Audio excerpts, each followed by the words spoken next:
Buona domenica, ben ritrovati con la prima edizione dei nostri telegiornali, un'edizione anche quella di oggi con tante notizie di cronaca ed aggiornamenti sui temi di attualità. Ma cominciamo subito con la cronaca da Treviso, perché in queste settimane davvero caldissime sul fronte dei furti e delle spaccate in centro città. Ne dobbiamo registrare una, l'ennesima messa a segno nella notte ai danni di Tonino Pizza a Sant'Angelo. Ma ci aggiorna subito in diretta al telefono Elena Dal Forno. Buongiorno Elena.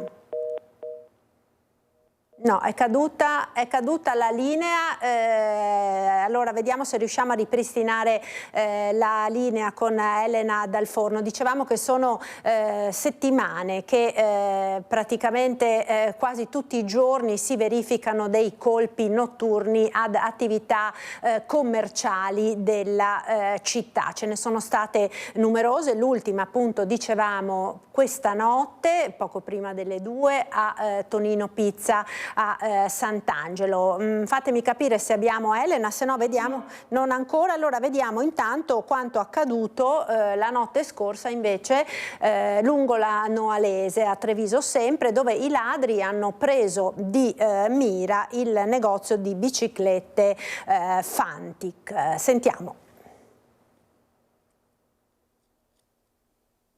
Io credo che abbia le ore contate, fermo restando che poi io non posso garantire che questa persona finisca in galera. Mentre un'altra attività commerciale della città, la Fantic di via Noalese all'ex Pagnossin, è vittima di una spaccata, le indagini si stanno chiudendo intorno all'autore dei colpi a bar e saloni di parrucchiera del centro e dei quartieri appena fuori mura durante le festività. L'individuo è già stato identificato, come ha confermato in diretta a Prima Edizione il sindaco Mario Conte. È un volto già notissimo. Lo metterei nella categoria dei disperati più che dei malviventi. Sono più i danni che lascia nelle varie attività, con la riparazione dei serramenti, la spaccata del vetro, piuttosto che il danneggiamento delle casse, che non la refurtiva che porta via. Alla Fantica a colpire è stata, secondo gli inquirenti, un'altra mano. Erano le 2:30 della notte quando ignoti hanno sfondato una vetrata con un mattone, scappando con 2 biciclette elettriche del valore complessivo di 5.000 euro. Nient'altro forse messi in fuga dall'allarme. Sull'episodio stanno indagando i carabinieri. Quanto ai colpi tra Natale e l'Epifania, il quadro è ormai completato. Speriamo che si metta la parola fine nel giro di pochi giorni, lasciamo che lavorino le forze dell'ordine, sono convinto che a breve ci saranno delle novità. Locali e negozi costretti a incrementare le misure di sicurezza oltre a far fronte alle spese ordinarie in continua crescita. L'aumento delle tariffe dei parcheggi non aiuta, anche se l'attrattività della città, dice Conte, non pare al momento risentirne, lo dimostra il fatto che sono sempre pieni.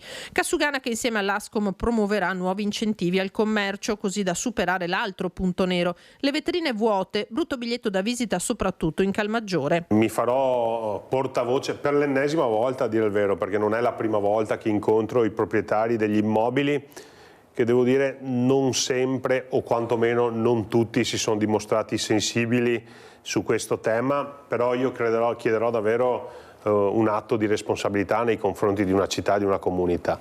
Tenere chiuso un negozio significa far perdere attrattività a tutta la città, compreso il loro negozio.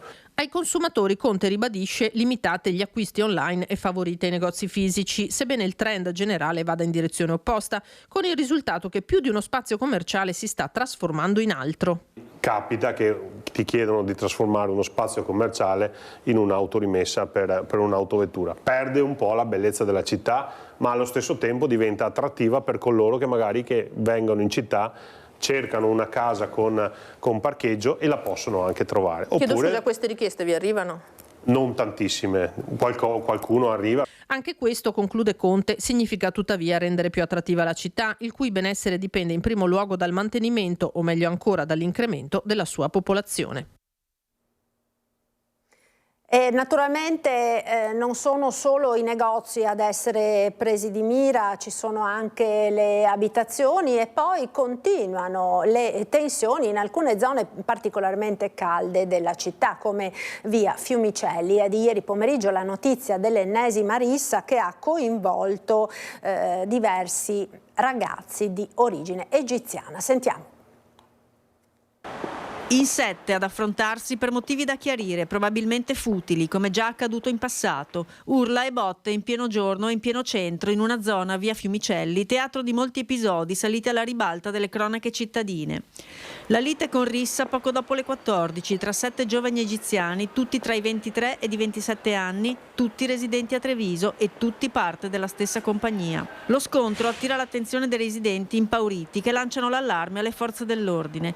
Sul posto giungono 3 auto del nucleo operativo radiomobile ed una volante della questura. I giovani sono stati tutti fatti salire a bordo, accompagnati in comando ed identificati. Nei loro confronti si procederà alla denuncia per rissa. Fortunatamente il bilancio non è grave. Un 25enne è stato medicato all'ospedale di Treviso per una contusione ad un polso.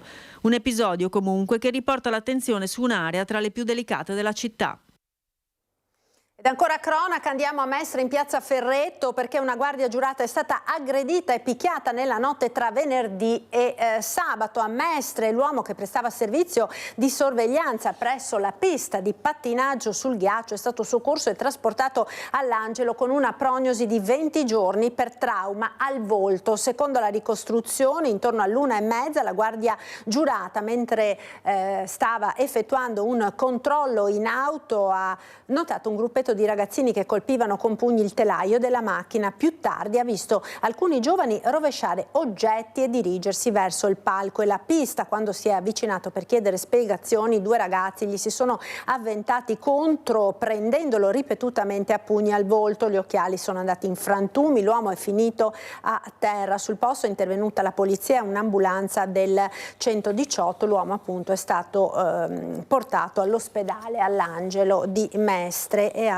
riportato una prognosi di una ventina di giorni. Ed ora andiamo al Lido di Venezia, dove si continuano ad attendere con ansia notizie relativamente alle sorti di Alberto Trentini. Ci colleghiamo quindi in diretta con Lorenzo Maier e la collaborazione tecnica di Edoardo Paris. A te Lorenzo, buongiorno.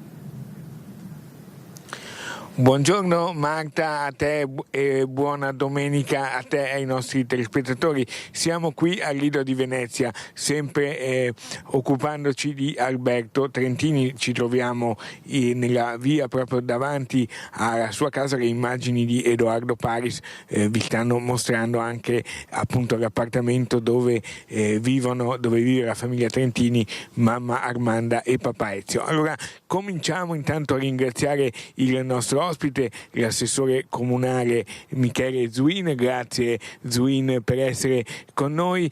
Una figura importante qui al Lido per il suo impegno, ma importante anche in questi giorni perché Michele Zuin è un stretto collaboratore del ministro Tajani, collega di partito del segretario Tajani di Forza Italia, quando Tajani in particolar modo viene qui in Veneto e a Venezia, quindi ci dirà anche magari come stanno, se ha avuto modo di sentirlo. Ma prima di darvi qualche notizia farei vedere il servizio sulla giornata di ieri sera conclusivo, in cui proprio Zuin parlava anche ai nostri microfoni.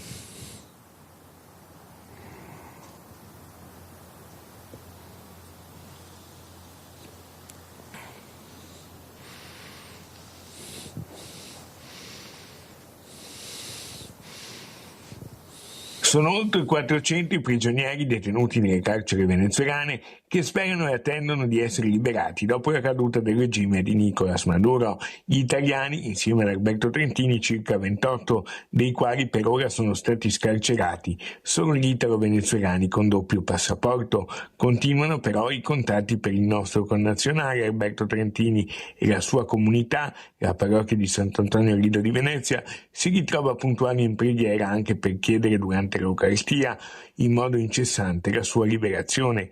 Nel pomeriggio qualcuno per un attimo ha anche alzato le tapparelle di casa Trentini, ma i genitori Armanda e Ezio restano chiusi in casa in attesa di ricevere notizie. La presidente Meloni ha pubblicamente definito un gesto di grande valore la decisione della presidente dell'Assemblea venezuelana Delcy Rodriguez di liberare molti prigionieri e questa dichiarazione forse potrebbe aprire la strada anche a importanti sviluppi positivi per Alberto Trentini. Intanto il ministro degli esteri, il vice premier Antonio Tajani, è al lavoro con il team della Farnesina e chi a Venezia e in Veneto è uno dei più suoi stretti collaboratori. In Forza Italia è l'assessore comunale veneziano Ridensi Michele Zuin, con un ruolo amministrativo anche nel partito, che dice: sono ore d'attesa in questi giorni per la liberazione del nostro concittadino Trentini. Tutti noi speriamo in una soluzione appunto dopo quello che è successo in Venezuela e dopo le liberazioni che ci sono state in questi giorni.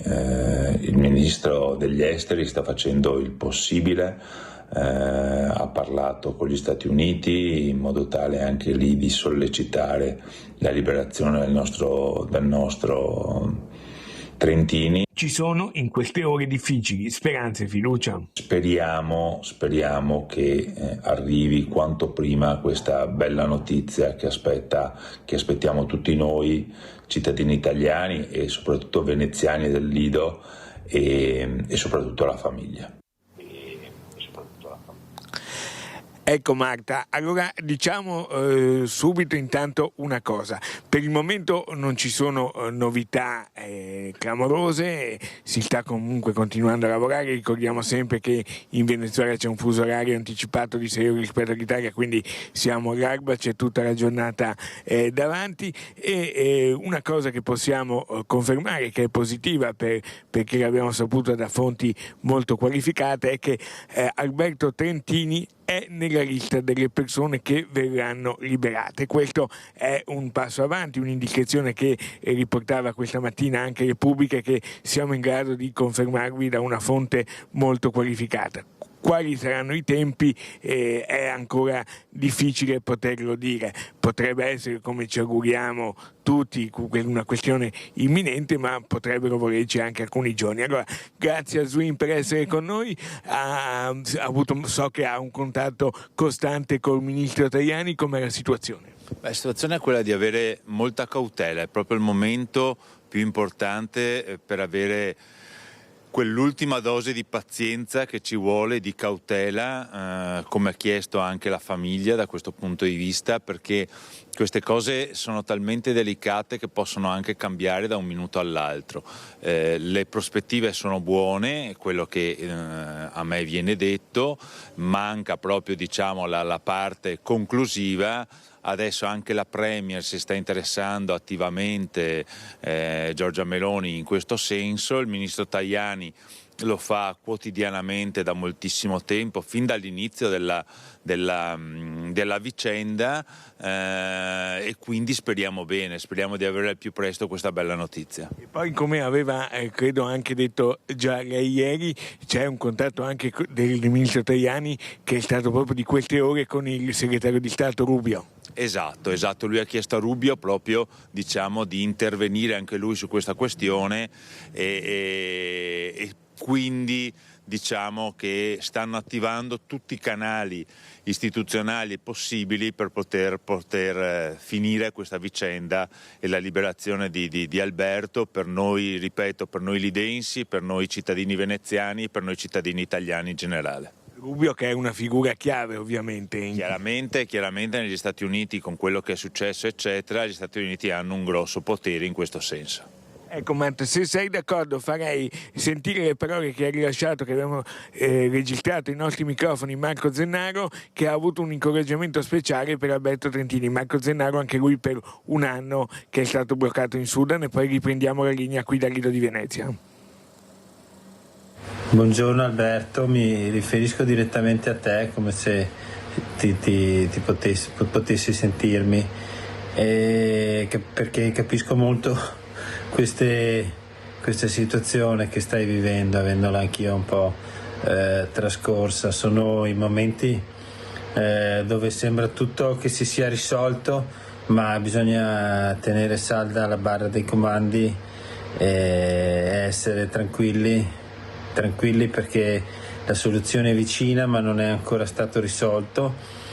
Mi ricordo ad esempio nel mio caso dove sembrava tutto risolto e siamo, mi ricordo, col dottor Vignali andati all'aeroporto per 3 volte prima di prendere il volo che mi riportasse a casa, per tutta una serie di circostanze al di fuori del nostro controllo. La situazione in Venezuela deve essere molto confusa e in continua evoluzione. Ci auguriamo che da un momento all'altro la notizia che tutti stiamo aspettando qui a Venezia arrivi. So che c'è molta trepidazione, capisco anche tutta l'ansia che possono provare i tuoi genitori. La cosa principale che mi sento di dire è di mantenere la salda alla barra dei comandi e essere sereni, non fare cose avventate.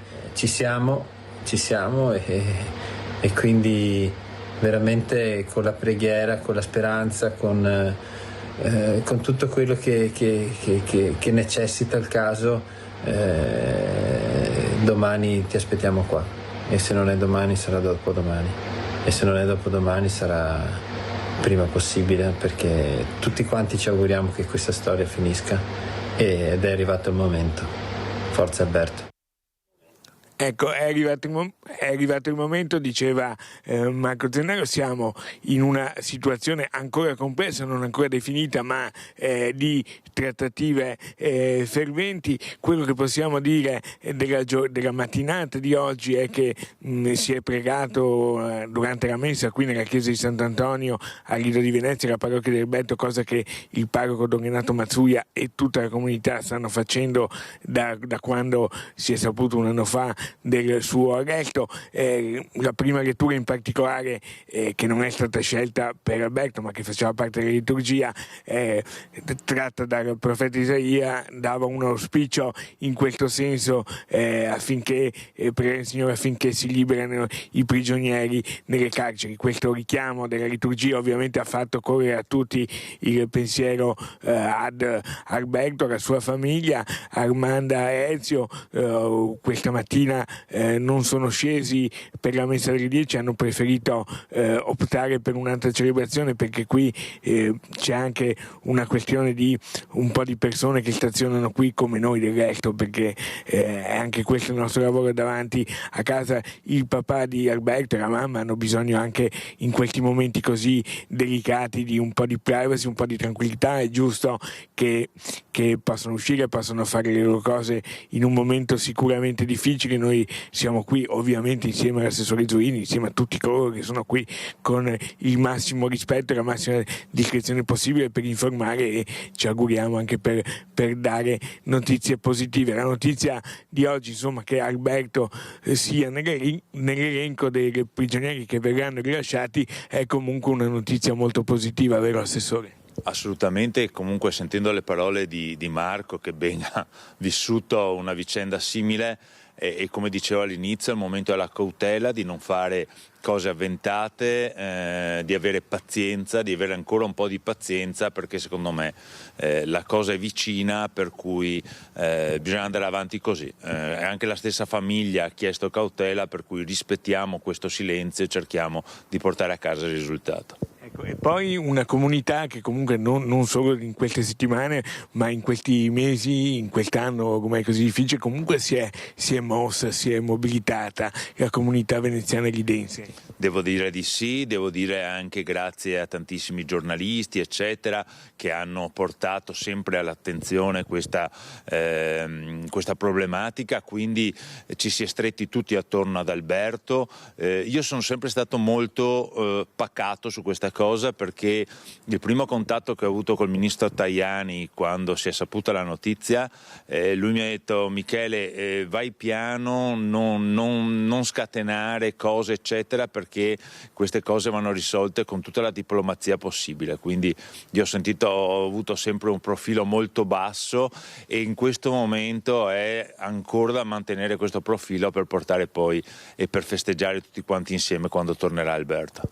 perché giustamente l'assessore Zuin dice questo? Perché l'impressione che abbiamo, che si ha avendo ricostruito anche un po' la vicenda, è che Alberto Trentini possa essere considerato tra virgolette un po' una pedina anche per dei giochi, delle situazioni di equilibri internazionali che ovviamente, come abbiamo sempre detto, Alberto Trentini non ha alcuna accusa formale, per cui possa essere trattato anche dalle stesse istituzioni, purtroppo, e lo ribadiamo, purtroppo, come una pedina, e quindi magari una parola in più, una parola in meno possono far tardare o comunque complicare una situazione già difficile. Assolutamente, perché poi è giovane, è quello su cui forse non sapevamo neanche di tutti adesso i 3 che hanno liberato italiani, no?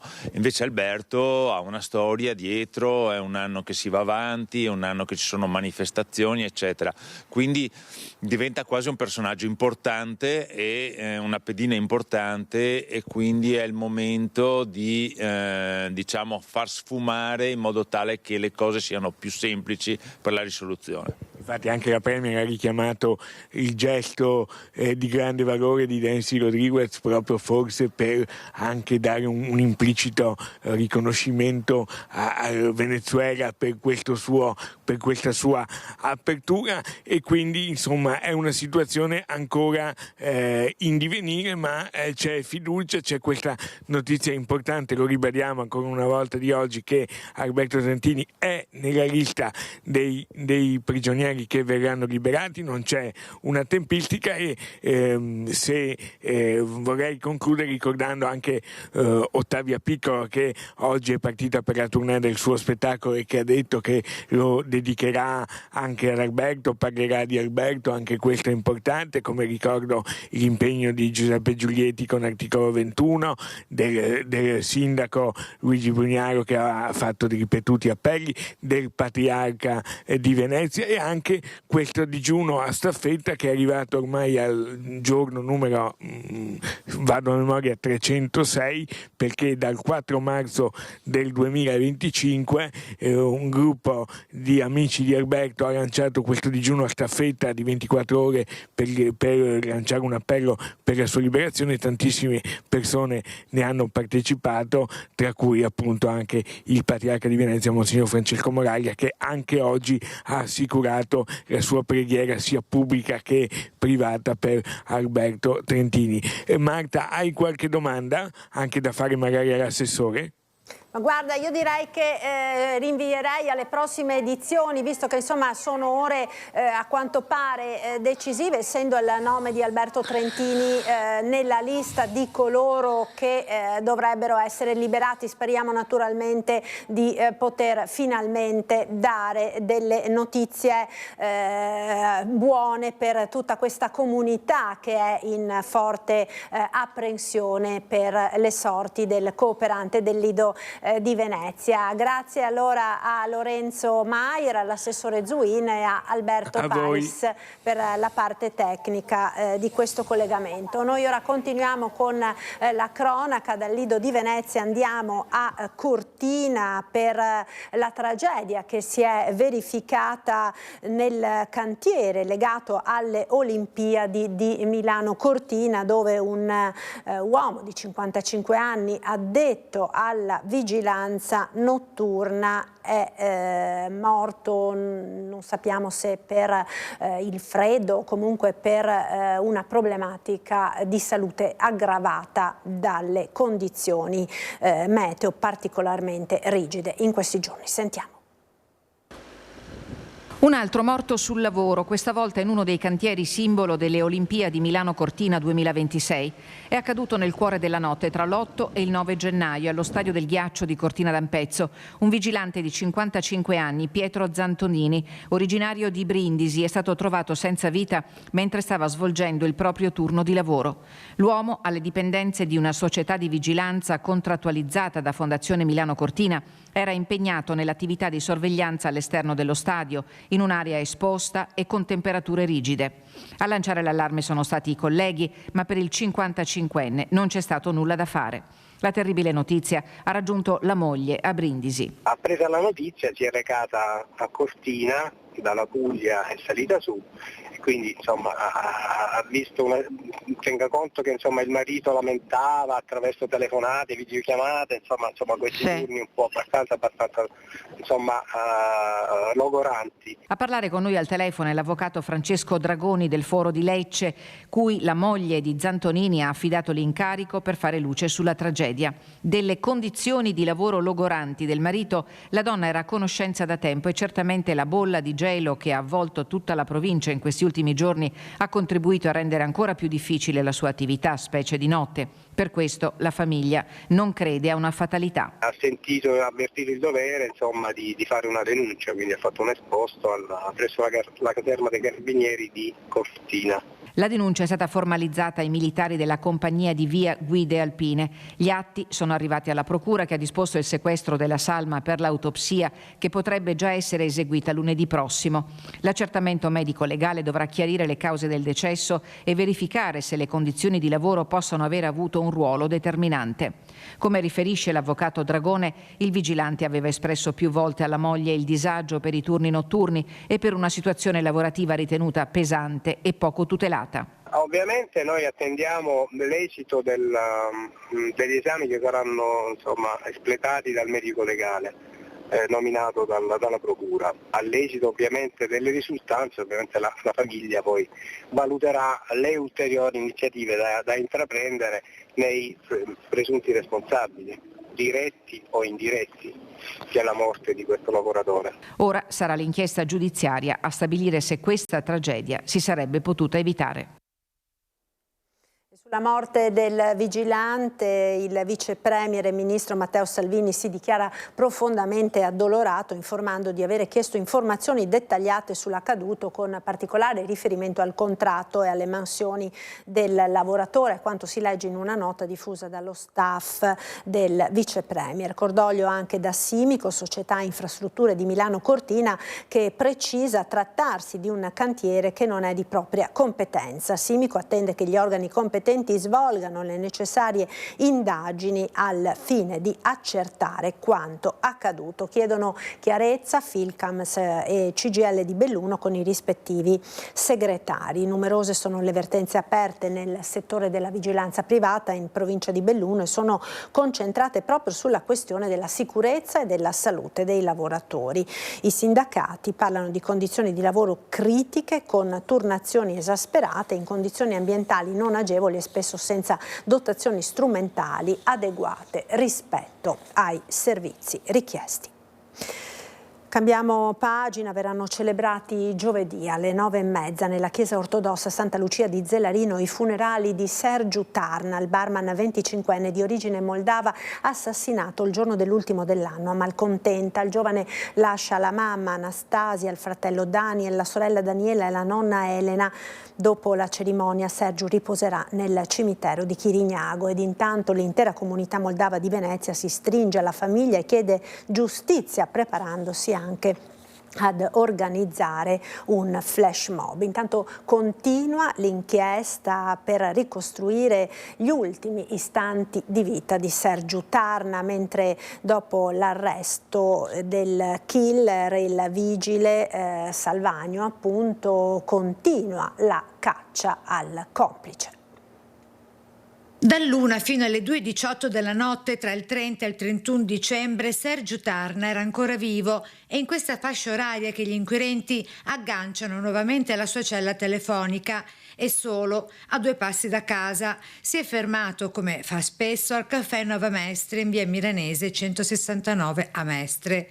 Questo non è un semplice bar, è il luogo scelto da chi lo frequenta come ritrovo e spesso per confidarsi, perché qui ci conosciamo tutti, siamo una famiglia, racconta fuori il microfono dall'altra parte del bancone il titolare. E questo l'ultimo posto dove Sergiu ha trascorso l'ultima ora di vita prima che venisse sequestrato e ammazzato. Il sequestro avviene alle 2:20 sempre del mattino, cioè appena 2 minuti dopo che Sergio Tarna lascia il bar, quando viene caricato con la forza in auto. Da qui il suo spostamento prosegue da via Etruria, attraversa la rotatoria della Romea e punta verso via Pallada a Malcontenta di Mira, nel buio più profondo. È infatti intorno alle 2:30 che il suo smartphone registra lo spostamento lungo questa strada isolata in mezzo ai campi che il suo uccisore, l'agente municipale Riccardo Salvagno, conosce bene,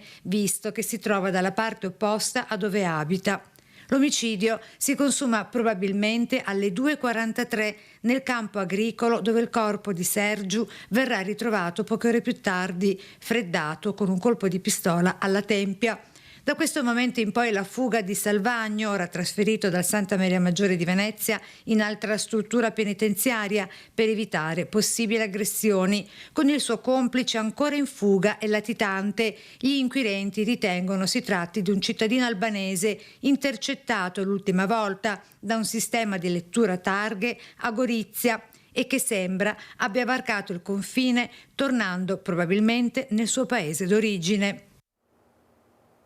E torniamo ora a Treviso per parlare del preoccupante fenomeno dei colpi e delle spaccate che hanno colpito nelle ultime settimane soprattutto le attività commerciali cittadine. L'ultima, l'abbiamo sentito in apertura di TG, questa notte a Tonino Pizza c'è molta rabbia tra i commercianti, alcuni stanno anche preparando una manifestazione di piazza, come ci ha raccontato proprio questa mattina il titolare della pizzeria che è stata derubata nella notte, l'ennesimo furto. Quindi per parlare di questo abbiamo in collegamento, lo ringrazio per essere con noi, il presidente mandamentale di Ascom Confcommercio Treviso, Federico Capraro. Buongiorno Capraro, grazie per essere con noi. Grazie, buongiorno, buona domenica a tutti. Ecco, insomma, è una situazione che sta preoccupando il mondo del commercio e ormai, insomma, negli ultimi giorni dalla preoccupazione si sta passando anche alla rabbia. L'intenzione è quella proprio di scendere in piazza per dire basta a questa situazione che si sta protraendo ormai da troppe settimane e che in città ha visto dei numeri mai conosciuti prima.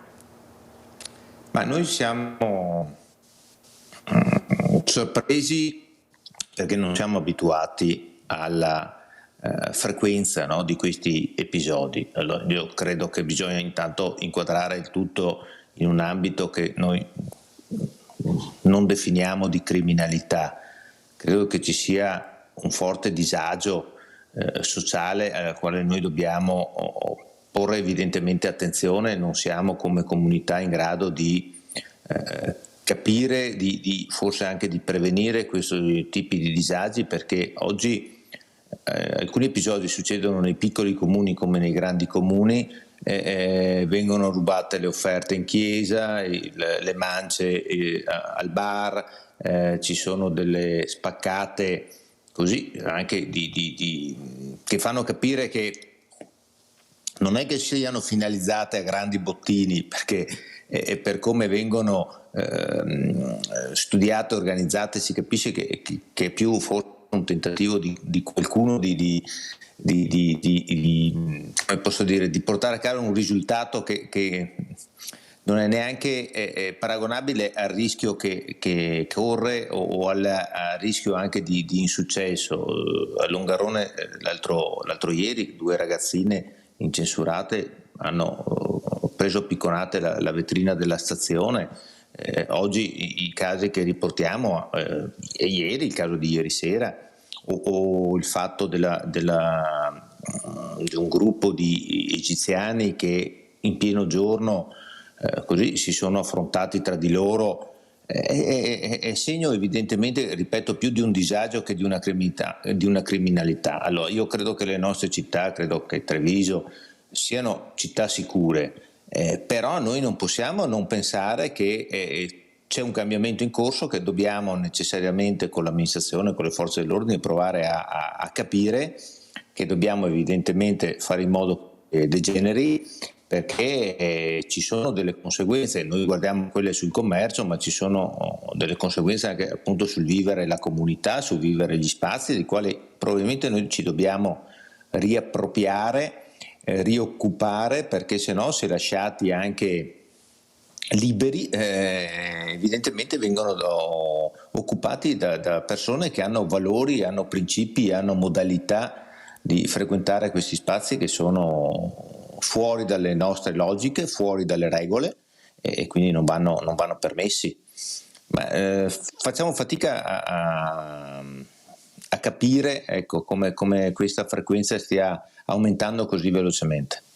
Ecco, un problema quindi sociale, lei dice soprattutto, ma con delle ripercussioni concrete e tangibili, in questo caso appunto sulle attività commerciali. Spesso i bottini, l'abbiamo visto per esempio nei vari bar che sono stati derubati negli ultimi giorni, i bottini magari sono magri, ma i danni sono consistenti, perché vetrine rotte, porte scassinate, magari a fronte di bottino di qualche centinaia di euro di fondo cassa ci sono migliaia di euro, a volte decine di migliaia di euro di danni alla struttura, proprio per le vetrine rotte, le porte blindate, magari anche scassinate. Per cui insomma è un qualcosa che sta cominciando, come dire, andare un po' oltre quella che è la normale soglia di accettazione, anche possiamo dire, di un fenomeno.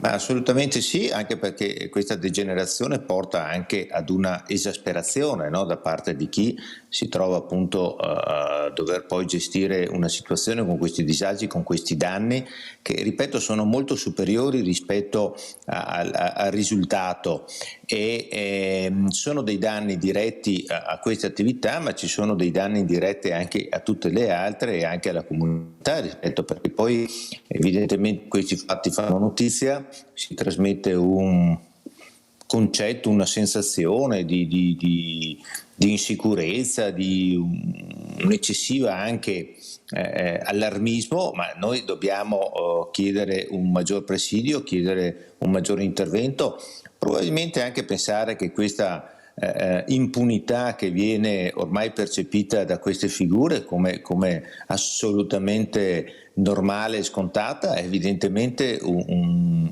modo che noi dobbiamo, sul quale dobbiamo intervenire, perché non è possibile che tutto sia ammesso o che tutto sia possibile. Anche quando io ho fatto riferimento a questi episodi che avvengono nelle ore diurne in pieno centro, vuol dire che non c'è più un rispetto per lo spazio, per le persone, vuol dire che non si ha più paura di niente, vuol dire che non c'è più un limite, che è un limite, ripeto, della decenza, del decoro, del rispetto del prossimo, del rispetto della comunità. Ecco, credo che ci sia da lavorare molto a partire dai giovanissimi, e comunque lavorare molto anche su queste comunità che si devono maggiormente integrare proprio su quelle che sono le regole del vivere comune, ecco, cose che noi fino ad anni fa non pensavamo assolutamente di dover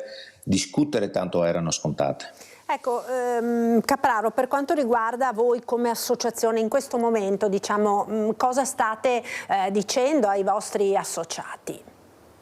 Noi stiamo raccogliendo appunto queste richieste, queste esigenze dei nostri, non sta emergendo, ripeto, un allarmismo eccessivo, non sta emergendo una richiesta di vigilantes, non sta emergendo una richiesta di interventi, se non quello di richiedere un maggior presidio, una condivisione di una necessità ripeto, di vivere più gli spazi. A volte quando noi parliamo degli eventi in città, questi servono anche per rioccupare appunto questi spazi, rifarli vivere.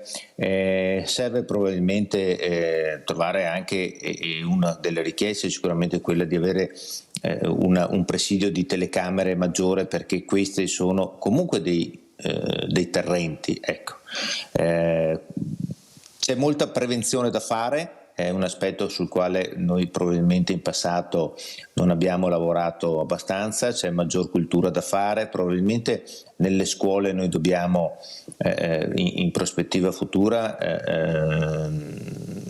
essere molto più presenti con questi temi. Lo sto dicendo come comunità, il commercio è una parte, no, di questa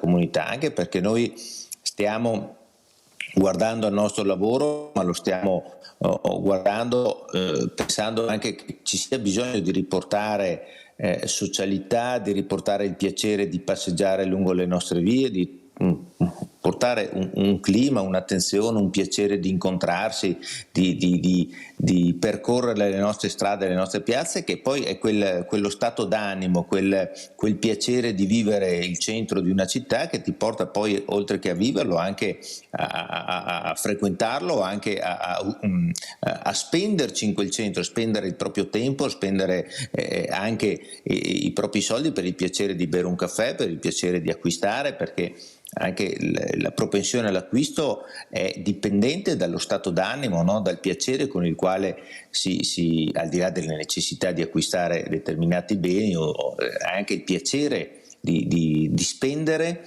e di acquistare nei propri negozi in condizioni di benessere e di piacevolezza. Ecco.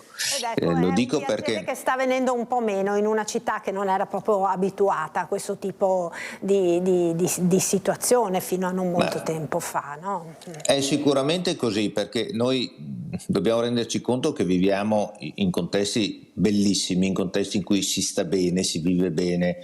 Oggi io parlo di Treviso, oggi Treviso è sicuramente diversa da Treviso di 20 anni fa, come avviene in tutte le città, ma rimane straordinaria, rimane vivibile, rimane una città che fa continuare a innamorare e mantiene questa frequentazione. Ma noi dobbiamo lavorare per preservare questo valore della città, che è anche la sua identità, no? È una città in cui si sta bene, si vive bene.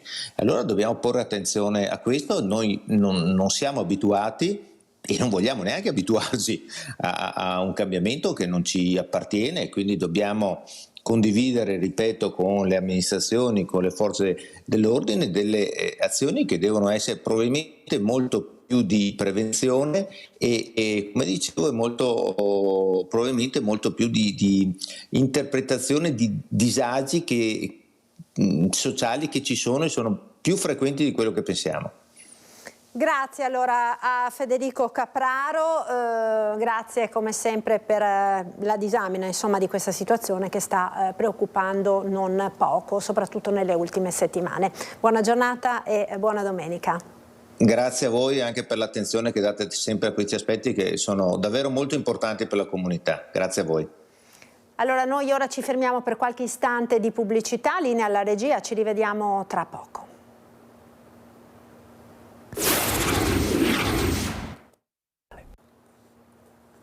Eccoci di nuovo in diretta con la prima edizione dei nostri telegiornali. Parliamo ora di agricoltura e di un accordo, quello del Mercosur, che sta in queste ore creando non poca apprensione anche tra gli agricoltori della nostra regione, del nostro territorio. Abbiamo in collegamento, e la ringrazio per essere con noi, Chiara Bortolas, presidente di Coldiretti Belluno. Buongiorno. Buongiorno a voi. Ecco, allora cerchiamo di inquadrare un attimo questa problematica partendo appunto dal Mercosur. Che cos'è? L'abbiamo sentito da qualche giorno, ormai in tutti i telegiornali e organi di informazione questo termine che sta però dividendo il mondo produttivo anche del nostro territorio. Che cos'è e cosa prevede questo accordo?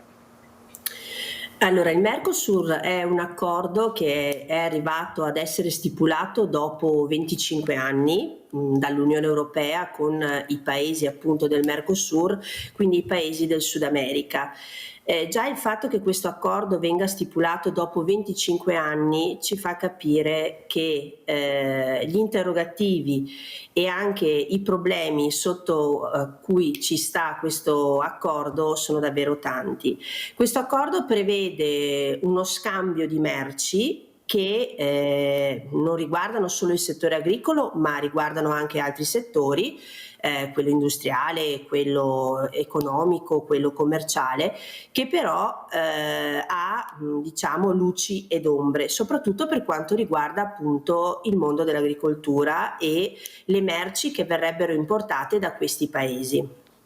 Ecco perché Bortolas, se da un lato diciamo il mondo industriale è molto soddisfatto di questo accordo proprio perché consente anche di aprire nuovi spazi, nuovi mercati, nuovi scambi commerciali con paesi che non sono colpiti per esempio con i dazi voluti dal governo statunitense, per quanto riguarda l'agricoltura la situazione è un po' diversa e ci sono molti timori soprattutto per quanto riguarda come dire, un'entrata nel nostro territorio di prodotti agricoli che potrebbero non essere proprio così sicuri, per esempio per i consumatori, o che potrebbero anche creare quella famosa concorrenza sleale ai prodotti italiani con il cosiddetto Italian sounding, no? Si parla dal Prosecco, tanto per dirne una, insomma, o al parmesao. Sì, il problema è proprio questo, che le merci che noi andremo ad importare per quanto riguarda soprattutto il comparto agricolo sono delle merci che non hanno e che non rispettano quelli che sono gli standard di produzione che noi come imprenditori agricoli in Italia e in Europa dobbiamo soddisfare. Qui parliamo dell'utilizzo di sostanze che in Italia e in Europa sono vietate da oltre 30 anni. Mi riferisco a determinati tipi di antibiotici, ma anche agli ormoni della crescita, che in paesi come il Brasile vengono ancora utilizzati senza nemmeno la necessità di avere una rintracciabilità.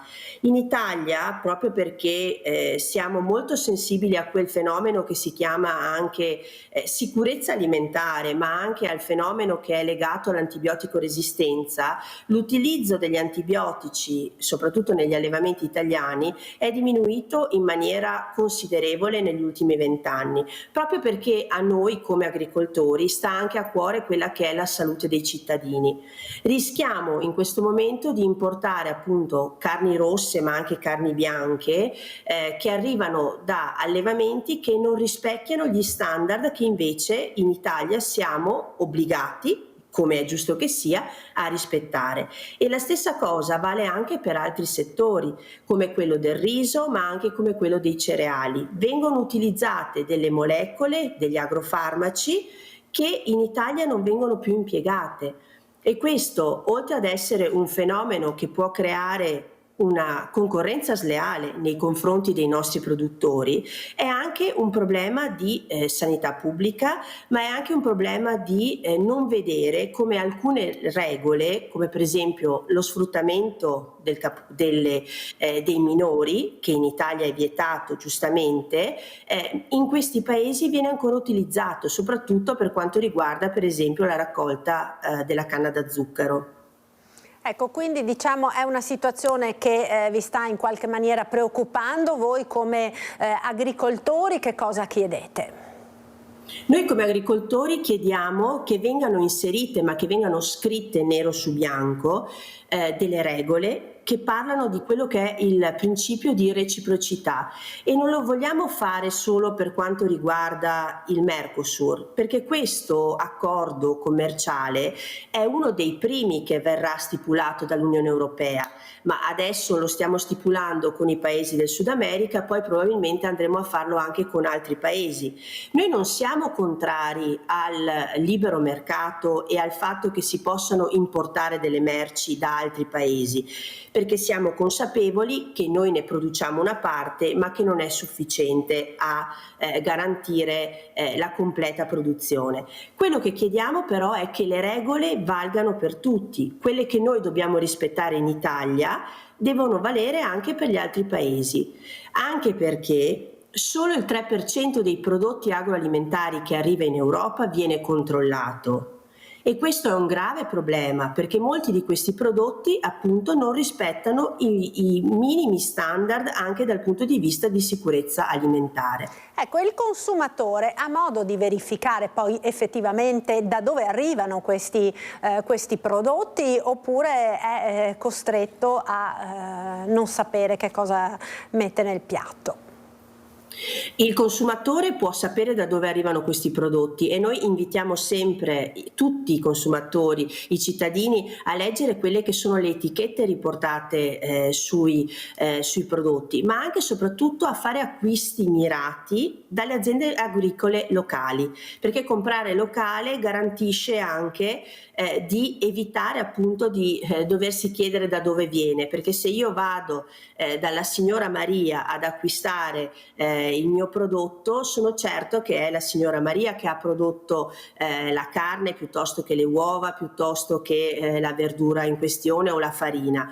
Quindi da questo punto di vista il consumatore può dare una grossa mano, perché può leggere le etichette e può anche scegliere di non acquistare prodotti che appunto vengono da paesi terzi. Il problema più grosso si pone per tutti quei prodotti, diciamo, lavorati che noi compriamo al supermercato. Penso, tanto per citare i cereali, visto che lei ne accennava prima, la pasta, piuttosto che le fette biscottate, i biscotti, le merendine che si danno ai nostri bambini. Noi non sappiamo, magari sono prodotti in Italia, ma non sappiamo con farina che arriva da dove. Devo dire che però grazie anche a tante battaglie che come Coldiretti abbiamo portato avanti per alcuni prodotti come la pasta ma anche le farine c'è l'obbligatorietà di scrivere in etichetta da dove arriva quella farina o da dove arrivano quei cereali, per cui anche da questo punto di vista possiamo stare tranquilli.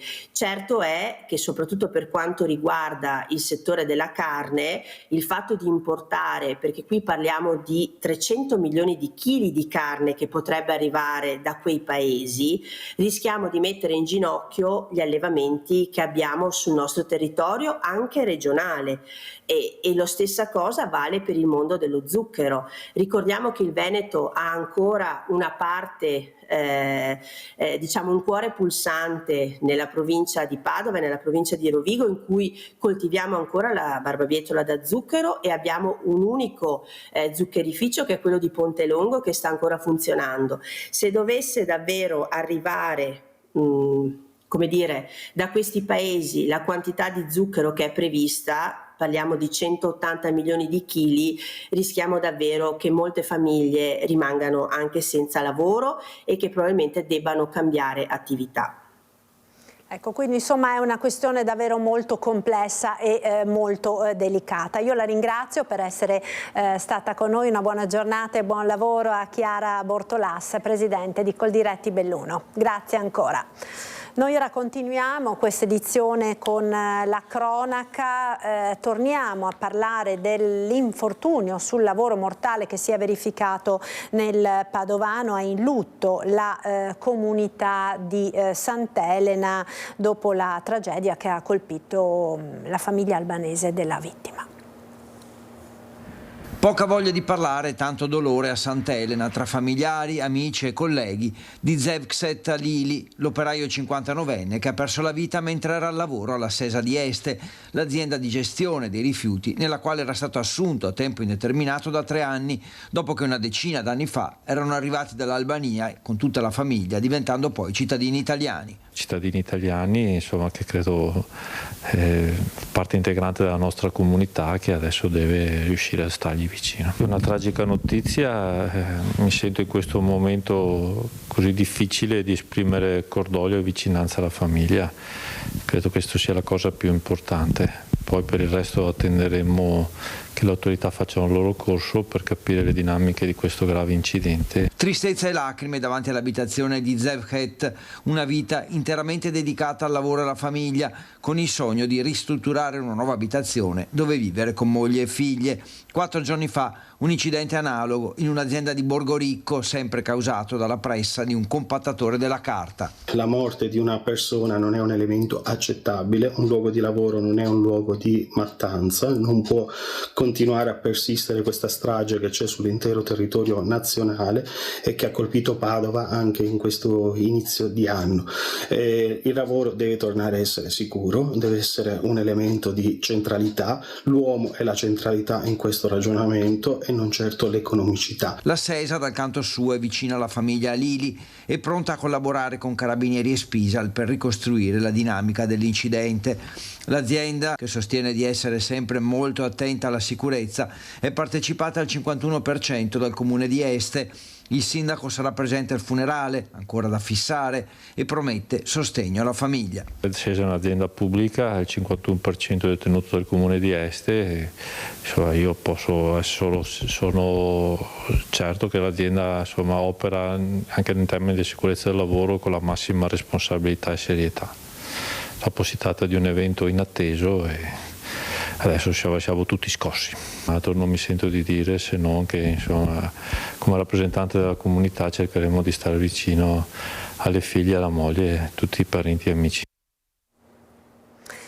E torniamo a Belluno, ora dove c'è attesa per la decisione del GIP del Tribunale di confermare o meno la richiesta delle misure cautelari nei confronti di Andrea Curtolo, il 52enne di Cortina, che giovedì mattina ha ferito l'ex moglie con un coltello durante una lite. Andrea Curtolo è rinchiuso nel carcere di Baldenic ed è in un'aula della casa circondariale di Belluno che lunedì si svolgerà l'udienza di convalida dell'arresto del 52enne in quasi flagranza di tentato femminicidio dell'ex moglie giovedì scorso a Cortina. L'uomo, che dopo l'aggressione si è presentato alla caserma dei Carabinieri per costituirsi, ha ammesso le sue responsabilità, ma sotto shock non avrebbe saputo spiegare le ragioni del suo grave gesto. Al momento la ricostruzione dei fatti è riassunta nella nota firmata dal capo della Procura di Belluno, Massimo De Bortoli. In base agli accertamenti eseguiti dai Carabinieri, il 52enne avrebbe reagito al rifiuto della moglie, dalla quale si stava separando, di mantenere un rapporto affettivo. Di più, il suo gesto potrebbe essere ricondotto alla manifestazione di una volontà di dominio sulla vittima e di limitazione delle sue libertà individuali. Non emergono finora motivi economici legati all'attività professionale condivisa da entrambi, quella di trasporto e noleggio auto con conducente. Al GIP il pubblico ministero chiederà la convalida dell'arresto e la misura cautelare della custodia in carcere. Curtolo ha affidato la sua difesa all'avvocata Sabrina Bolognini del Foro di Firenze. Altissime le pene previste dalla nuova legge sul femminicidio, entrata in vigore lo scorso dicembre, che contemplano anche il tentato femminicidio, reato per il quale la pena prevista può arrivare fino a 24 anni di carcere. Giovedì mattina la lite fra i due ex coniugi è avvenuta nell'abitazione della vittima in località Cademai e a dare l'allarme è stato il figlio della donna, soccorsa e trasferita al San Martino di Belluno con ferite d'arma da taglio al collo e al torace. Non è mai stata in pericolo di vita, ma la sua esistenza da giovedì resterà segnata per sempre. Ed un altro grave episodio di violenza domestica si è verificato a Romano Dezzelino, nel Bassanese. È una faccenda privata questa, siete in casa mia, non avete il permesso di entrare a fare domande. Lo ha urlato in faccia agli agenti della Polizia di Stato il 33enne di Romano Dezzelino, che questa notte è stato arrestato in flagranza per maltrattamenti e lesioni nei confronti della compagna. Gli uomini del vicequestore Claudio Di Paola sono intervenuti intorno a 00:30, dopo che alla centrale operativa di Bassano era pervenuta una richiesta disperata di aiuto per una lite violenta in corso. Proveniva dall'abitazione dell'uomo, ormai fuori controllo, che brandendo un coltello da cucina e poi un taglierino stava minacciando la compagna più giovane dopo averla colpita ripetutamente al volto, tutto davanti ai figli minori. Un'angosciante aggressione avvenuta per futili motivi legati all'uso del telefono cellulare. A chiamare sarebbe stato il compagno della mamma della donna, terrorizzato da quanto stava accadendo in casa. Quando gli agenti sono arrivati hanno trovato l'uomo ancora in forte stato di agitazione. La compagna sotto shock presentava evidenti lividi al volto e alle braccia. È stata soccorsa dai sanitari del pronto soccorso dell'ospedale San Bassiano. Dalle prime testimonianze è emerso che le violenze andavano avanti da circa un anno, senza che la vittima avesse mai sporto denuncia. L'uomo è stato arrestato e portato prima al commissariato di Bassano e successivamente trasferito alla casa circondariale di Vicenza. Lunedì sarà interrogato dal giudice per la convalida dell'arresto e poi potrebbe essere processato per direttissima. Di certo è stata avviata una procedura da codice rosso. Ha perso il controllo della sua auto, una Fiat 500 in via Groppa a Montebelluna. La macchina è uscita di strada e si è capovolta. L'incidente ieri sera, poco dopo le 22, a dare l'allarme alcuni automobilisti di passaggio che hanno chiamato i soccorsi. Sul posto i vigili del fuoco di Montebelluna che hanno estratto la conducente dalle lamiere dell'auto. È una donna di 62 anni che è stata presa in cura dai sanitari del 118 e portata all'ospedale di Montebelluna. Per fortuna le sue condizioni non sono gravi. Sul posto anche i carabinieri di Montebelluna per i rilievi del caso. Ancora da chiarire le cause dell'incidente dovuto forse ad un malore improvviso da parte della donna. E torniamo ora a parlare del caso di Alex Marangon, il giovane morto dopo un rito sciamanico all'abbazia di Vidor. Sono 5 gli indagati dalla Procura di Treviso. Troppo tardi sì, secondo me sì, perché comunque si sapeva già dall'inizio chi era coinvolto. La disperazione di una mamma per la perdita del figlio, l'amarezza per il troppo tempo passato dalla morte. Solo ora risultano 5 gli indagati dalla Procura di Treviso. Si tratta di Alexandra Diana da Sacco, moglie del conte e proprietaria dell'abbazia di Vidor, dove si è consumata la tragedia, di Andrea Zuin e della compagna Tatiana Marchetto, ovvero gli organizzatori del rito sciamanico, e dei 2 curanderos colombiano Johnny Benavides e Sebastian Castillo, tuttora irreperibili. Da quel terribile giorno sono passati 19 mesi. Alex Marangon, dopo aver partecipato ad un rito sciamanico, è morto cadendo dalla terrazza dell'abbazia di Vidor. Non è giusto che queste persone siano libere e che vadino avanti a fare queste cose in altri posti, e io non vorrei che ci fosse un altro Alex. E è giusto che vengano fermate queste cause. Morte come conseguenza di altro reato e cessione di sostanze stupefacenti. Sono queste le accuse rivolte ai 5 indagati che dovranno rispondere della morte di Alex, trovato senza vita nelle acque del Piave il 2 luglio 2024. Gli esami tossicologici sul giovane avevano rilevato varie sostanze. Come sapete aveva portato alla luce l'esistenza nel suo corpo di queste sostanze, quella ayahuasca in particolare, che noi da sempre sostenevamo essere stata somministrata in quella maledetta serata. Fra l'altro la Procura ha anche comunicato che verrà effettuato in settimana il test del capello su tutti i partecipanti al rito del 28-30 giugno 2024 per provare a individuare eventuali sostanze stupefacenti consumate. L'avvocato Tigani spiega che anche loro stanno facendo ulteriori accertamenti che poi metteranno a disposizione dell'attività giudiziaria. Proprio partendo dal dato oggettivo che era emerso inizialmente a seguito del primo esame del cadavere ad opera del professor Furlanetto, cioè quelle lesioni che erano assolutamente compatibili con un'azione di terzi, diciamo così, e che poi abbiamo visto hanno avuto una frenata, chiamiamola così tra virgolette. 5 indagati è un passo importante, dice Tigani, per la ricerca della verità. Gli avvocati della famiglia avevano già sporto denuncia anche per omicidio volontario, questo però a carico di ignoti. Ci fermiamo ora per qualche istante di pubblicità. Linea alla regia, ci rivediamo tra poco.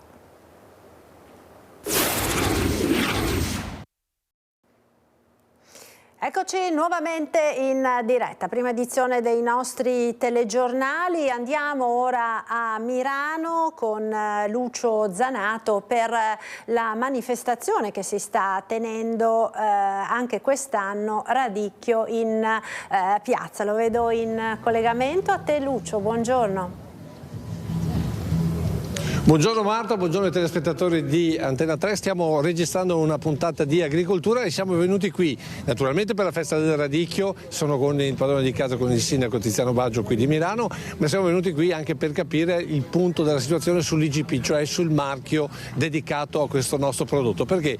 Perché per molti produttori questo IGP è un problema, tanto è vero che soprattutto nelle nostre zone tanti produttori non utilizzano questo marchio, a torto, a ragione, lo scopriremo nel corso della puntata, però un accenno lo facciamo adesso. Però cominciamo con il sindaco Tiziano Baggio, perché Mirano è un comune a fortissima vocazione agricola. Allora cominciamo parlando invece di giovani, visto che qui c'è stata anche una premiazione addirittura di scuole elementari. I giovani credono nell'agricoltura qui nel milanese? Allora, diciamo c'è un rinnovamento anche generazionale sulle aziende. Sicuramente anche l'agricoltura soffre di problematiche legate alla disponibilità di manodopera, che è un problema diffuso e generalizzato e che sarà sempre più il problema dei prossimi anni.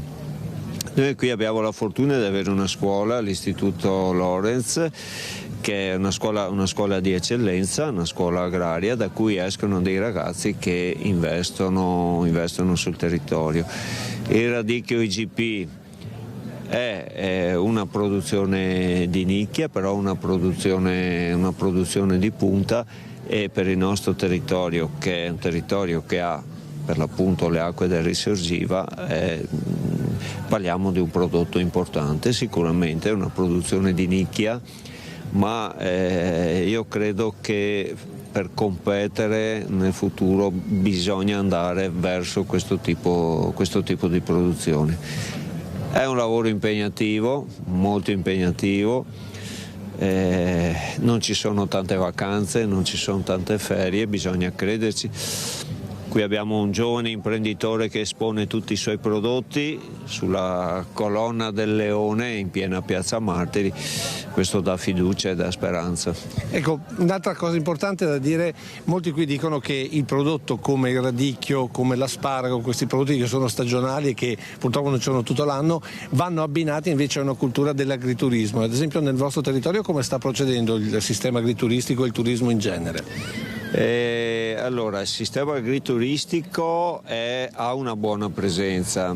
Quello che funziona molto da noi è lo slow food e comunque il settore gastronomico. Questo abbiamo la necessità di fare più sistema, più rete. Su questo devo riconoscere che le associazioni di categoria stanno lavorando, si stanno impegnando. Il futuro è sicuramente però di fare più rete, di costruire meglio la filiera.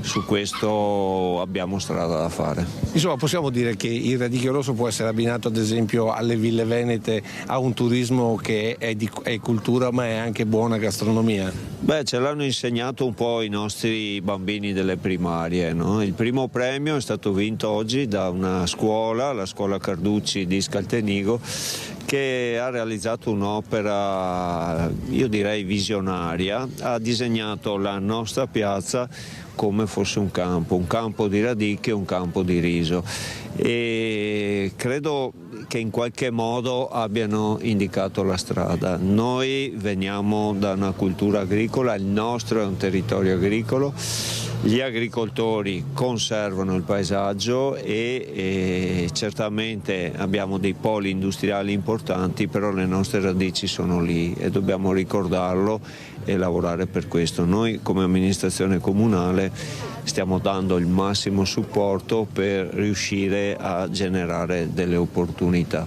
Il compito di un amministratore locale è quello di creare opportunità e di creare spazi per gli imprenditori, per le associazioni, per le categorie.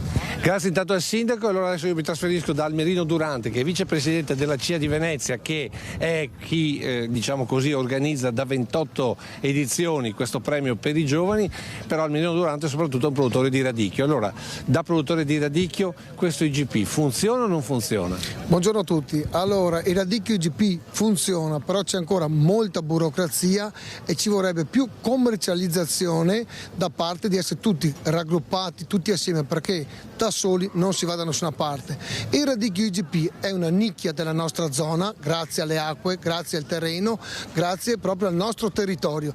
Quindi il radicchio dovrebbe già da oggi andare in tutta Italia e poi andare anche in tutto il resto del mondo, perché l'Italia è stretta e lunga, ma non ancora in tutte le regioni arriva il nostro prodotto di grande nicchia e di un grande prodotto di naturale, è proprio un radicchio tipico della nostra zona. Ecco, Marta, devi sapere che durante questa edizione della festa del radicchio qui in piazza abbiamo capito che l'IGP è fondamentale soprattutto per i mercati esteri, perché se non c'è il marchio IGP il radicchio lì non si vende. No, allora il marchio IGP consiste in una rintracciabilità del prodotto già dal trapianto in campo, dalle concimazioni, dei trattamenti fitosanitari, dalle lavorazioni a casa, anche con l'analisi già delle acque per irrigare la piantina stessa da quando viene messa a dimora sul campo e in tutte le lavorazioni successive, dal lavaggio e poi anche dal confezionamento e dal sigillo, dal bollino. Quindi possiamo dire garanzia di qualità di qualità e di salubrità, però va detto che quello è un marchio che funziona perché riesce a vendere all'estero. Allora i giovani, che abbiamo capito ce ne sono molti che stanno investendo proprio in questo settore orticolo, pare che siano molto interessati a sviluppare questo IGP che in questo momento, come dire, fatica un po'. Sì. Il futuro quindi possiamo dire che è roseo. Il futuro sì, bisognerebbe coinvolgere tutti gli agricoltori, fra virgolette obbligarli che certo tipo di prodotto di prima scelta, di prima qualità, con tutte le caratteristiche che richiede l'IGP, questo deve essere fondamentale per entrare in tutti i mercati di tutto il mondo, non solo d'Italia, ma dove che qualsiasi persona vuole consumare questo prodotto ha una garanzia proprio di un prodotto buono, sano e nutriente. Ecco, va detto che, e con questo concludo, che tutta la nostra agricoltura funziona soprattutto sui nostri marchi, basta pensare al parmigiano reggiano, il grano padano, cioè i prodotti DOP, senza parlare del prosecco che avete visto adesso con il Mercosur. Abbiamo fatto l'accordo, però il prosecco brasiliano non verrà commercializzato in Italia e in tutta Europa e nel resto del mondo, tanto per intenderci, quindi solo attraverso la qualità la nostra agricoltura andrà avanti. E con questo messaggio da Mirano è tutto, ti restituisco la linea. Grazie a Lucio Zanato con Nicoletta Rizzetto per la parte tecnica. Noi ora ritorniamo a Treviso per tornare ancora a parlare della situazione riscaldamenti nelle scuole. Si continua a lavorare anche nella giornata festiva di oggi in maniera tale da poter assicurare domani una ripresa regolare delle lezioni in tutti gli istituti nei quali si sono verificate delle criticità. Particolarmente difficile ieri la situazione è stata all'Istituto Palladio di Treviso, dove quasi 1000 alunni hanno manifestato e hanno deciso di non entrare in classe. La situazione sta migliorando, soprattutto dalla tarda mattinata di ieri, ma ancora oggi abbiamo alcuni ambienti non accettabili. 962 studenti su 1000, la quasi totalità degli alunni dell'Istituto Palladio ha deciso di non frequentare le lezioni, manifestando il disagio vissuto dal rientro delle vacanze di Natale per il mancato funzionamento del riscaldamento. Sit-in davanti alla scuola e poi la decisione di tornare a casa preannunciata al Consiglio d'istituto ieri sera. Diversi ambienti rimangono ancora oggi nelle nostre aule freddi, stiamo parlando di temperature all'intorno tra 15 e 16 gradi, la palestra è l'ambiente forse più freddo che abbiamo, siamo intorno ai 13 gradi ed è difficile fare lezione quando non si sta bene. Si sono comportati benissimo, quindi intorno alle 8 insomma si sono radunati al di fuori del cancello, sono riuscita a parlarci, ho cercato anche di convincerli a entrare, ma hanno voluto manifestare in modo pacifico, senza slogan, comportandosi in modo dignitoso e hanno mantenuto fede a quello che si erano ripromessi, cioè il fatto di non entrare. Qualcosa evidentemente non ha funzionato qui come in tante altre scuole della Marca che dal 7 gennaio si sono trovate con le aule gelate. Probabilmente ci sono state delle concause, il freddo particolarmente intenso di questi giorni anche notturno, lo stop delle vacanze natalizie e dall'altro lato qualche problema tecnico. Sommando tutto quanto, alla fine le temperature ne risentono ovviamente dentro l'aula. L'emergenza freddo, che ha coinvolto una decina di istituti superiori della Marca, sta comunque rientrando. La provincia, in collaborazione con i dirigenti degli istituti nei quali si sono registrate le criticità, ha continuato interventi e monitoraggio per un ritorno alla normalità.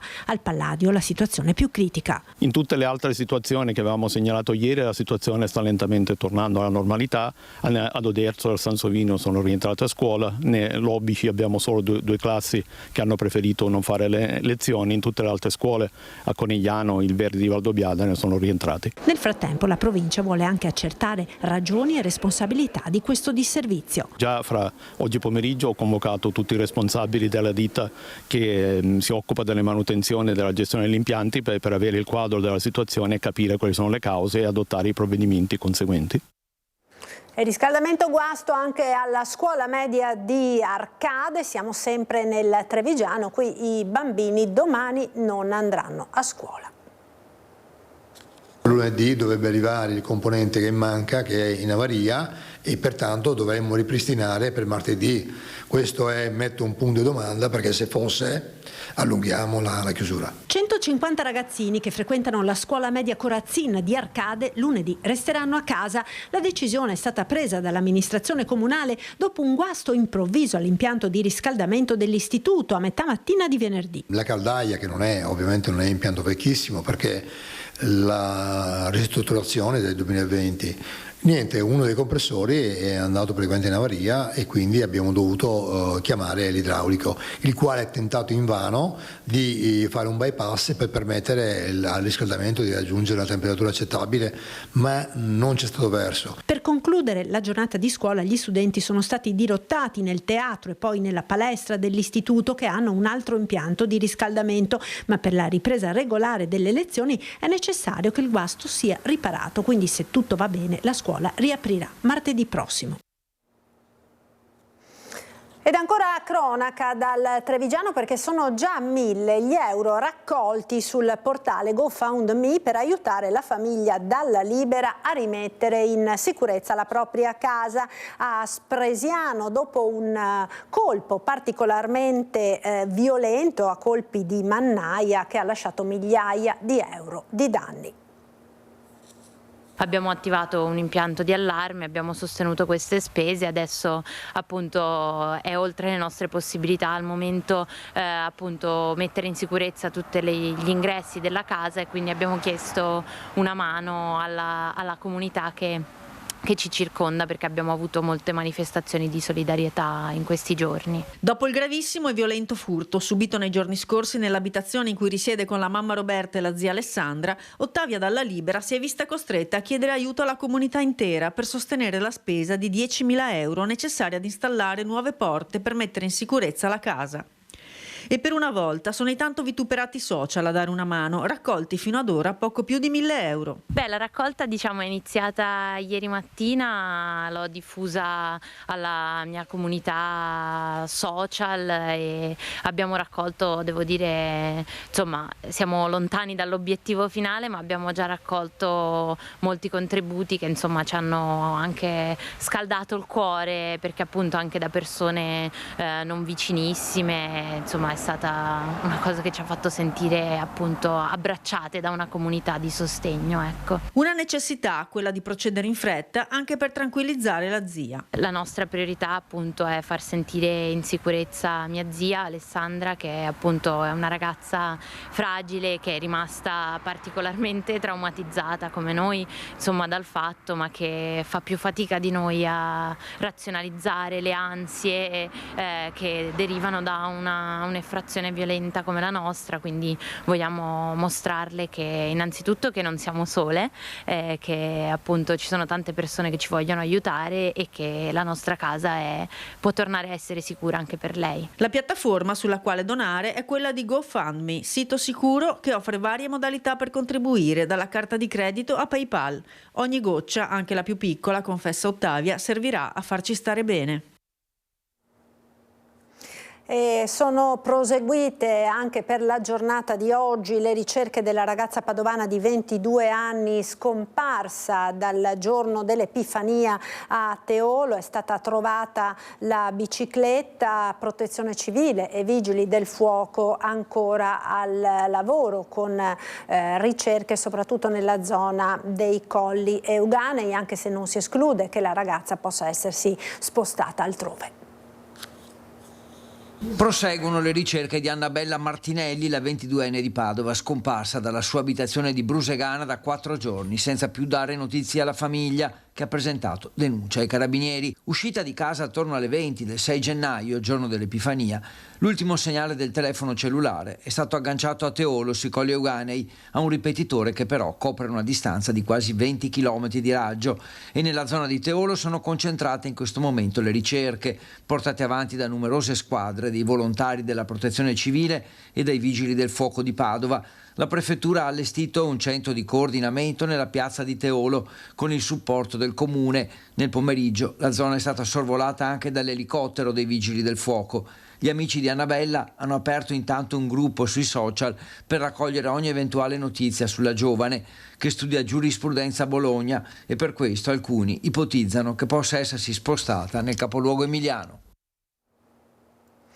Mentre il presidente della regione Stefani presenta il piano casa regionale per mettere a disposizione alloggi a giovani lavoratori, coppie e caregiver, il Sunia parla di continue richieste di aiuto che arrivano al sindacato, numerose arrivate anche durante le ultime festività natalizie.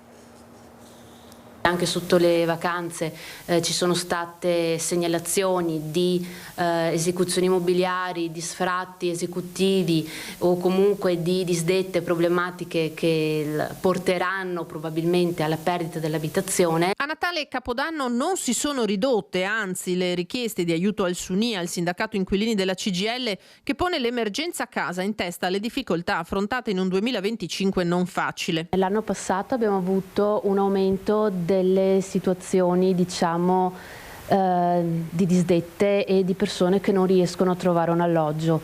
Non tutte si sono trasformate in sfratti, per nostra sfortuna, però tanti sono stati i casi in cui abbiamo dovuto trattare con i proprietari per avere delle proroghe, che abbiamo dovuto valutare tutta una serie di situazioni insieme agli inquilini, quindi diciamo il problema di trovare casa è quello che l'ha fatta da padrone. Diventata marginale dopo la bolla energetica legata in particolare al gas, la questione delle spese condominiali sono due i principali problemi sul fronte casa. Si fa sempre più fatica a trovare alloggi liberi e gli affitti continuano ad aumentare. Se io vado a vedere il mercato generale, 700 euro non è una cifra alta. Se io vado a vedere quello che si può permettere uno stipendio medio da noi, 700 euro è una cifra molto alta. Devo avere non uno stipendio medio, ma uno stipendio medio alto per potermi permettere un affitto di 700-800 euro. Addirittura alcuni arrivano anche sopra i 1000. Chi si trova in difficoltà anche solo per l'esasperarsi dei rapporti col padrone di casa deve muoversi per tempo, dice Marcon. Molti si rivolgono al sindacato quando è troppo tardi e spesso per rimettere d'accordo le parti sarebbe sufficiente modificare la tipologia di contratto applicando una forma più conveniente al proprietario dell'immobile senza mettere le mani in tasca all'inquilino. Il prossimo 20 di gennaio il presidente dell'associazione intitolata a Sami Basso, il ricercatore morto nel 2024, porterà la fiamma olimpica nella tappa a Vicenza. Correrò ancora una volta insieme a Sami, ha detto. Vediamo. Olimpiadi invernali Milano-Cortina, ci sarà anche Sammy Basso, il giovane scienziato scomparso nel 2024 nel cuore di Riccardo Zanolli, vicepresidente dell'associazione AIPROSAB, che porterà il prossimo 20 gennaio a Vicenza la torcia olimpica in una delle tappe del suo percorso attraverso lo Stivale. Per Zanolli, legatissimo al biologo che ha dedicato la vita alla ricerca e cura della progeria, patologia da cui era affetto, un'emozione indescrivibile. In onore di Sammy, soprattutto, che magari tanti non lo sanno, in periodo di candidatura delle Olimpiadi Milano-Cortina è stato ambassador, quindi si è speso anche lui a suo modo per questa candidatura, per avere i giochi qui in Italia. Per me personalmente è un significato importantissimo, so che dovrò fare del mio meglio perché avrò l'opportunità di correre un'altra volta a fianco a Sammy e di continuare a far ardere il suo fuoco. Perché Sammy, lo ricordiamo, è qui più che mai, sempre, tutti i giorni. Sì, lo sentiamo tantissimo, ci ha lasciato non solo tante cose da fare, ma tante cose belle da fare, questa tra le altre. Stiamo facendo veramente tantissime attività per portare avanti la sua attività di ricerca, ha fatto tantissimo, anche la ricerca per lui ha fatto tanto, ma lui in primis diceva che quello che stava facendo, che stava studiando, era per gli altri, quindi penso anche per questo siamo stati segnalati tra i tedofori della pace per portare avanti questo messaggio di speranza, di inclusione e di positività. Ci tengo inoltre a ringraziare probabilmente la figura dell'ex presidente Zaia, perché penso venga dal suo ricordo che ha nel cuore di Sammy. Questa candidatura della nostra associazione a questo onore di portare la fiaccola arriva da lì, dalla Regione Veneto, quindi ci tengo tanto a ringraziarli. Ed era questo l'ultimo servizio, grazie per essere stati con noi, vi lascio dopo la sigla al nostro meteo con le previsioni del tempo e poi alla sitcom. Buona giornata, arrivederci.